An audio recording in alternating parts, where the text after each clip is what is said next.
پتیوں جیسے لب کھول کر مسکراتی تو منہ سے بجلی کوندنے لگتی۔ جوں جوں یہ نوجوان اس حور کے انگ انگ پہ نظر دوڑاتا، ایک سے ایک بڑھ کر خوبی دیکھتا۔ یہ حور اس کی آنکھوں کے شیشے سے ہوتی ہوئی اس کے دل کی گہرائیوں میں اتر گئی۔ اس نے منہ مانگے دام یعنی 5-7 طلائی دینار دے کر اسے خرید لیا، اسے گھر لے آیا اور پھر اسی کا ہو کر رہ گیا۔ اب اس کی صورتحال یہ تھی کہ دن بھر ایک گھڑی دکان پر بیٹھتا تو بے قرار ہو کر گھر آ جاتا۔ اسے غیرت گوارا نہ کرتی تھی کہ سورج بھی اس پر اپنی کرنیں ڈالے، یہ اس باد نسیم کا جھونکا چھوئے۔ جو ہی یہ دکان کھولتا، جدائی کے تلخ لمحات اسے بے قرار کر دیتے۔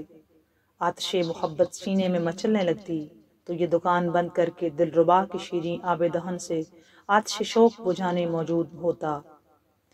حبیبہ کی محبت اس کا سرمایہ حیات اور زندگانی کا بھید بن گئی، ورنہ اس نوجوان کو زندگی کی لذتوں کا پتہ ہی نہیں تھا۔ اس نوجوان نے اس سے شادی کر رکھی تھی۔ جب یہ اس نے خریدا اور کنیز کو گھر لے آیا تو اس نے اس سے شادی کر لی۔ اس سے پہلے یہ نوجوان شاعروں کی عشقیہ غزلوں اور بلیغ تشبیہات کو الفاظ بلا معنی سمجھتا تھا۔ اس کے نزدیک منظروں کی دل فریبی، راتوں کی چاندنی، صبح کی تر و تازگی کوئی چیز نہ تھی۔ اس کے نزدیک شعراء کی غزلوں کی اہمیت تھی تو اتنی سی جتنی اجمی انسان کو عربی اشعار سے ہوتی ہے۔ وہ جانوروں کی طرح الفاظ تو سنتا لیکن معنی سے بے خبر رہتا۔ جب اسے عشق سے واسطہ پڑا تو جان گیا کہ ان الفاظ کے اندر وہ حقائق ہیں جو دلوں کو تڑپا دیتے ہیں اور کلیجے کو چیر دیتے ہیں۔ جوں جوں دن گزرتے گئے، جنون محبت بڑھتا گیا، تجارت کا برفا محبت کی آنچ میں پگھلنے لگا، دکان بند رہنے لگی، جمع شدہ سیم و زر نکلنے لگا، سال ہا سال کی جمع کی ہوئی دولت شبنم کے قطروں کی طرح بکھرنے لگی۔ لیکن یہ نوجوان ذرا پرواہ نہ کرتا، کیونکہ اسے ایک ایسی حبیبہ مل گئی جس سے ایک گھڑی کا وصل کائنات کی دولت سے بدرجہ اسے بڑھ کر تھا۔ یہ اپنے گاہکوں کو دکان پر کھڑے چھوڑ کر اس حبیبہ کا دیدار کرنے گھر آ جاتا۔ جب کبھی یہ نیک بخت اسے سمجھاتی کہ جاؤ مال و دولت کی خبر کرو، تجارت کرو اور ثروت بچاؤ، تو یہ کہتا مجھے دولت و ثروت سے کیا غرض، بس تو ہی میری ثروت اور تجارت ہے۔ جب بھی بات کرنا چاہتی، یہ نوجوان اس کے پھول کی پتیوں جیسے نازک ہونٹوں پر قبلہ جما کر خاموش کرا دیتا۔ بلاخر تجارت ختم ہو گئی، سونے کا کنواں خشک ہوا، اثاثہ فروخت ہو گیا، کنیزیں خادمائیں بک گئیں تو اس نے محل کی مرمری پتھر فروخت کرنے شروع کر دیے۔ جانے والے مال کا غم نہ گمشدہ خزانے کا افسوس، اسی حبیبہ کی محبت میں بھوک سے غذا اور پیاس سے سیرابی حاصل ہوتی، وحشت سے سکون اور سردی سے حرارت نصیب ہوتی، کیونکہ اسے موتیوں کے بدلے محبوبہ کے اولوں جیسے شفاف دندان اور شہد کے بدلے محبوبہ کا شیریں آب دہن مل گیا۔ اس کے ریشم جیسے نرم و نازک بدن کی خوشبو بھی وہ محو رہتا۔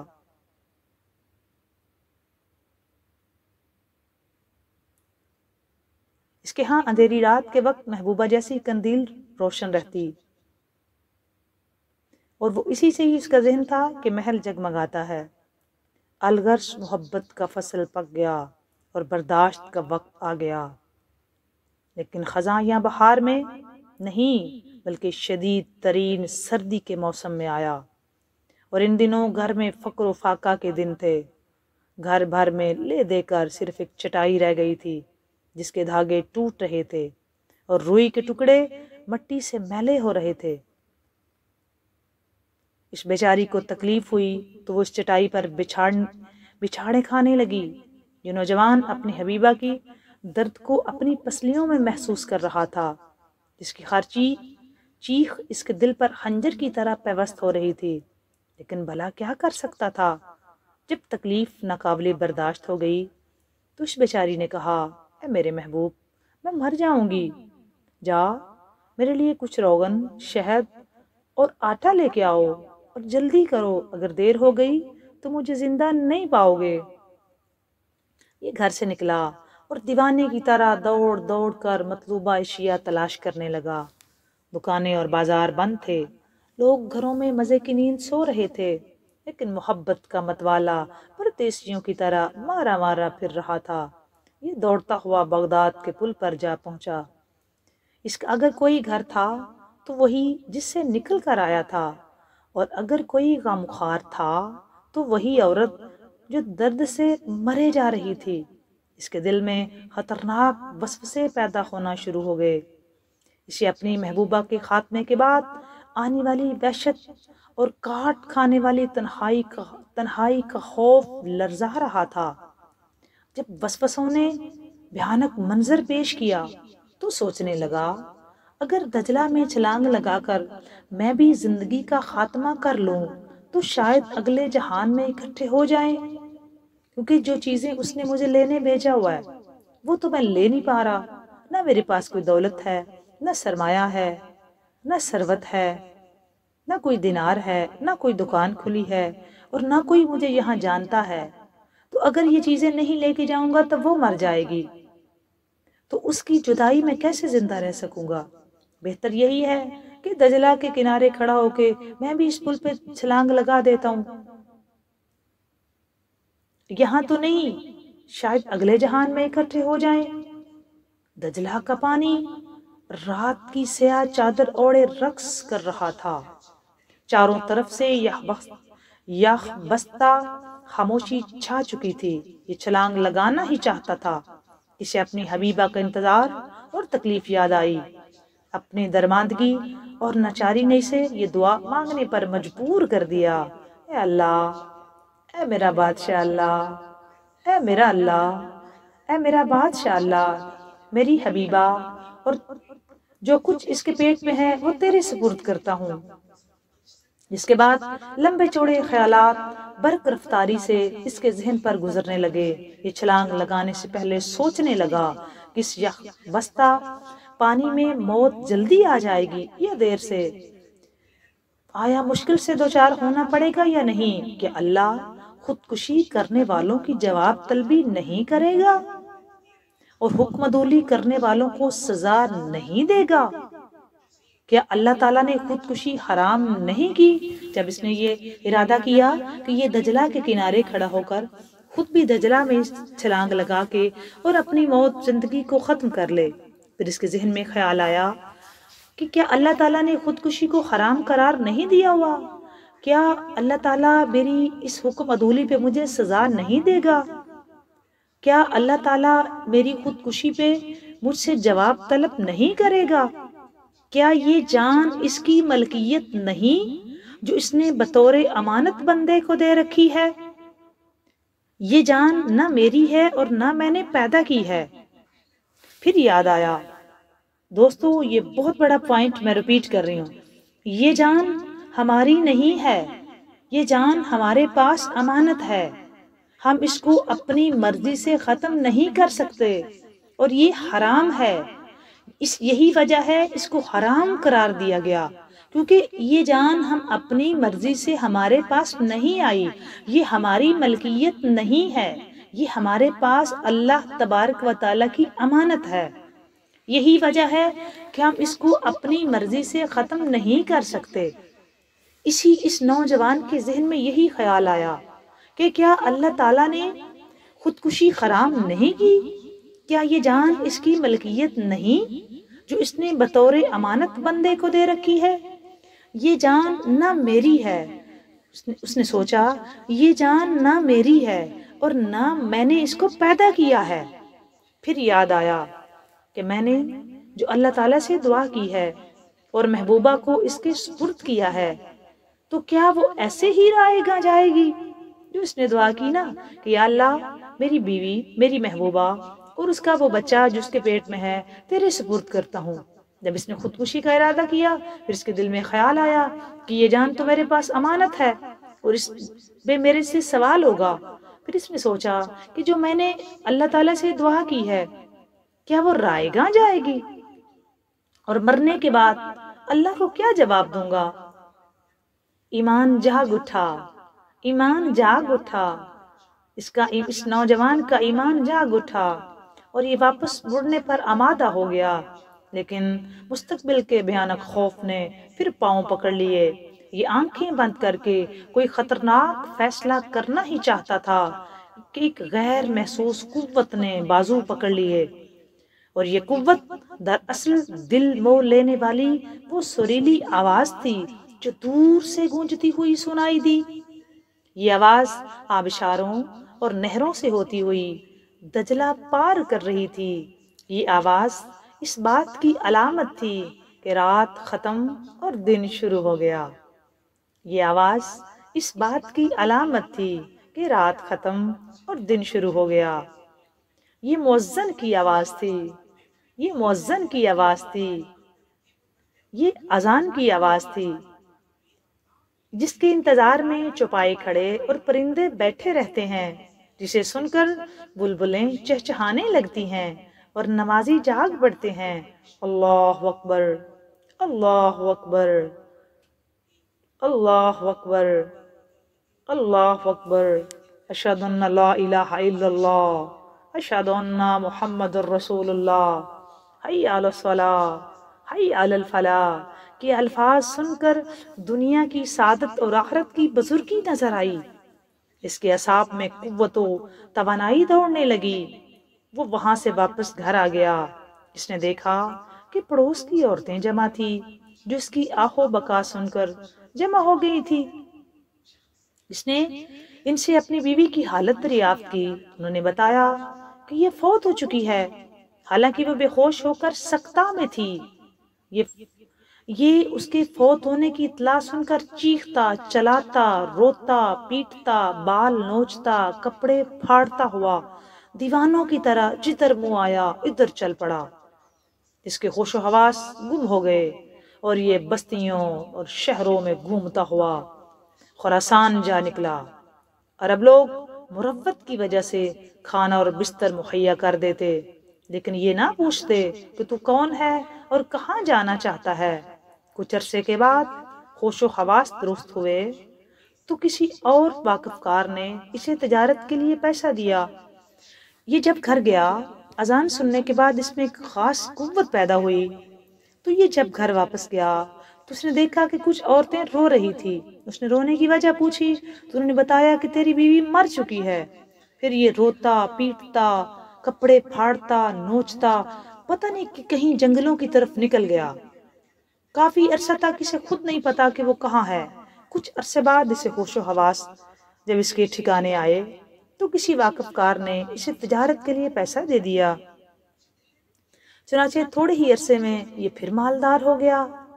گھر میں سونے چاندی کی ریل پیل ہو گئی۔ یہ اپنے گھر کے پتے پر جو اس کے گھر کا پتہ تھا نا، پڑوسیوں کو خط لکھتا رہا، لکھتا رہا، لکھتا رہا۔ چنانچہ اس نے 66 خط لکھے، لیکن ایک کا بھی جواب نہیں آیا۔ جس شخص نے ازدواجی زندگی کا ہاتھ اٹھایا، بیوی کی محبت میں شیریں اوقات گزارے ہوں، وہ بھلا کیوں کر تنہائی کی زندگی بسر کر سکتا ہے؟ سونے اور چاندی کے درہم و دینار نے سے عمدہ کھانے، بہترین پوشاکیں، اعلیٰ سواریاں، بلند و بالا کوٹھیاں خریدی جا سکتی ہیں، لیکن ہم مزاج، ہم خیال، درد مند رفیقہ حیات کا ملنا قسمت پر موقوف ہوتا ہے۔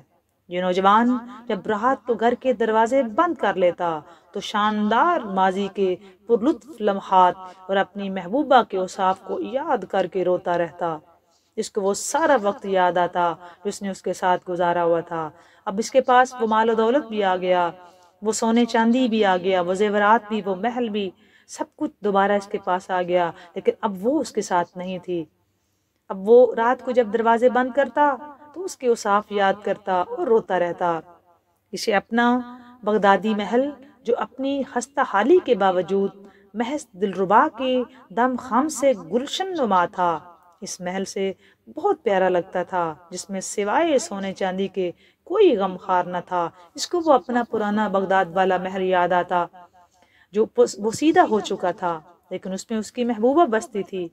اب جس وہ محل میں خراسان میں رہ رہا تھا وہ سونے چاندی سے منقش تھا، لیکن اس کو وہ سونے چاندی نہیں دل بہلاتے تھے، اس کو وہ اپنا بغداد والا محل یاد آتا۔ اسے خراسان میں 28 سال بیت گئے۔ عمر کی بہار خزاں میں تبدیل ہونے لگی۔ یہ گھبرا گیا کہ اسے کہیں اس حال میں ہی موت نہ آ جائے کہ وہ اپنی محبوبہ کی قبر بھی نہ دیکھ سکے۔ چنانچہ ایک رات یہ تصور وحشتناک منظر بن کر سامنے آ گیا تو اس نے بغداد واپسی کا عزم کر لیا۔ اس نے سوچا کہ اب واپس جاتے ہیں، جا کے محبوبہ کی قبر تو دیکھوں، یہ نہ ہو کہ میں یہاں ہی مر جاؤں اور اس کی قبر بھی نہ دیکھ سکوں۔ اس نے 28 سال کی کمائی ہوئی دولت 20,000 طلائی دیناروں میں فروخت کر دی اور عمدہ پوشاک اور کچھ سامان خرید کر ایک قافلے کے ساتھ بغداد کی طرف چل پڑا۔ دل میں بس ایک ہی آرزو تھی کہ بیوی کی قبر پر ایک شاندار عمارت بنائے اور وہیں کا ہو کر رہ جائے۔ لیکن راستہ میں قافلہ پر ڈاکو ٹوٹ پڑے۔ انہوں نے قافلہ والوں کو لوٹ کر قتل کر دیا۔ یہ رات کو مردوں کے درمیان سے اٹھ کر پیدل چلتا رہا اور سوچتا رہا کہ یہ دنیا دکھوں اور مصیبتوں کا گھر ہے۔ محبوبہ کی جدائی کا کہ جانے کا صدمہ دل سے اترا بھی نہ تھا کہ دوسرا صدمہ آن پڑا۔ یہ پھر خودکشی کا سوچنے لگا، مگر ایمان چونک پڑا اور اس نے یاد کیا کہ میں نے اپنی محبوبہ اور اس کے جو پیٹ میں بچہ تھا اس کو اللہ کے سپرد کیا تھا، اور اللہ کے پاس امانتیں ضائع نہیں ہوتی۔ جو امانتیں اللہ تبارک و تعالیٰ کے پاس ہوتی ہیں وہ کبھی ضائع نہیں ہوتی۔ کیا عجب کہ وہ امانت محفوظ ہی ہو۔ یہ نہیں سوچوں میں گم چلتا ہوا دریا کے کنارے آ پہنچا۔ اتفاق سے وہاں ایک بحری جنگی جہاز گزر رہا تھا۔ اس نے جہاز کی طرف اشارہ کر کے آواز دی۔ جہاز والوں نے اپنا رخ اس کی طرف کر دیا اور اسے اپنے ساتھ سوار کر لیا۔ اسلام کی خوبی یہ ہے کہ اس کے ماننے والے اپنے بھائیوں کو حقیر نہیں سمجھتے، ہاں امیر ہوں یا غریب۔ انہوں نے اسے کھانا پیش کیا، یہ کھانا کھا کر سو گیا۔ جہاز دن بھر چلتا رہا، چلتا رہا، چلتا رہا۔ شام کے وقت یہ بیدار ہوا تو بغداد نظر آ رہا تھا۔ جب یہ بیدار ہوا تو بغداد نظر آ رہا تھا۔ اسے بغداد اور دجلہ کا پرشکوہ منظر تعجب میں ڈھالنے لگا۔ بغداد کی یادیں، بغداد میں گزارے ہوئے لمحات، بغداد کے بازار، بغداد کی گلیاں، جو اس نے جہاں ٹائم گزارا ہوا تھا، اس کو اپنی ساری محبت دوبارہ یاد آنے لگی۔ سب کچھ اس کے دماغ میں ایک منظر کشی ہونے لگی۔ دوستو، آج راہ عشق نایاب گوہر کی بازیابی پارٹ 1 یہاں کمپلیٹ ہوتا ہے۔ نیکسٹ ویڈیو میں انشاءاللہ تعالی پارٹ 2 پہ بات کریں گے کہ وہ پہنچا بغداد کہ نہیں پہنچا، کیا اس کو قبر ملی نہیں ملی، اس کے بعد کیا ہوا، کس سے ملا جا کے، کیا اس کو کسی نے پہچانا یا نہیں پہچانا۔ نیکسٹ ویڈیو میں اس پہ بات کریں گے۔ بات اچھی لگے تو اس کو لائک اور شیئر ضرور کیا کریں۔ بات ساری ایمان کی ہے، جتنا ہمارا ایمان مضبوط ہوگا، یقین کامل ہوگا، اتنے وہ مالک راستے کھولتا جائے گا۔ ساری بات ہی ایمان کی ہے، اور یاد رکھنا جہاں ہم ٹوٹ جاتے ہیں وہاں ہی ہمیں اللہ تھام لیتا ہے۔ یہ سب سے بڑی بات میری ہمیشہ یاد رکھیں، جہاں ہم ٹوٹ جاتے ہیں وہی اللہ تبارک و تعالیٰ ہمیں تھام لیتا ہے۔ اللہ تعالیٰ ہمیں توڑتا ہی اس لیے ہے کہ وہ ہمارے دل میں خود آنا چاہتا ہے، وہ اپنے قرب میں لینا چاہتا ہے، وہ ہمیں اپنی معرفت دینا چاہتا ہے، ہمیں اپنی یاد دینا چاہتا ہے، ہمیں اپنی بندگی عطا کرنا چاہتا ہے، وہ ہم سے محبت